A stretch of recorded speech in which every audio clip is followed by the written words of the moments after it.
台北市后美路头一届借用政治大学的校内空间，实施7天的拒载教调，现场有打野战的步兵和武器装备，不过为着安全，内底是拢无枪支。其实这毋是头一届伫咧校园进行教调啊，军方表示是因为防卫作战需求，要让部队对室外作战更较关视。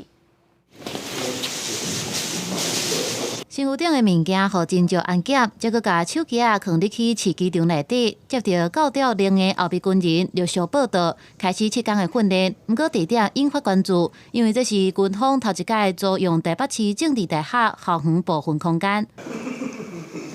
原地政大演创大楼的教室，如今是设野战的步兵、野战的浴巾等生活设施。 边摆互调员专长鉴定的陆控迫炮、机枪、步枪等武器装备，但是为着安全，全部无弹药。稍微有点紧张啊，毕竟没有参加过教招，第一次听到说是在学校的后山举办教招，我也觉得蛮新奇的，特别期待打靶这个环节。我觉得是有用的啊，就是稍微让大家回顾，让一些男生回顾一下当兵的状况这样子。根据了解，这个调训的单位是报鼓营，其中一连伫政大施训大约100人。军方指出，教调的行军路线敢若伫政大后山的范围，没有伫校园行军的情形。也强调，这毋是第一届借用校园，主要是考量到防卫作战的需求、城镇战地形的因素。因为自2022年开始，教调改采用现地报道、就地施训，让部队更加习惯室外作战。任何教导的任务都会依照我们战备的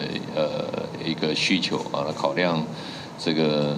整个作战的地形线等等，让后备的教招员可以结合地理上熟悉的地形地物来发挥这个守备的效果。考量到这个政治大学靠近山区的特性，所以有不同的这个集训的目的。军事专家也表示，亲像北约等国家后备动员也捌用过大卖场仓库等情形，透过民防甲国防进一步的整合，强化整体国防较有春秋，来发挥更较大的防卫效果。记者综合报道。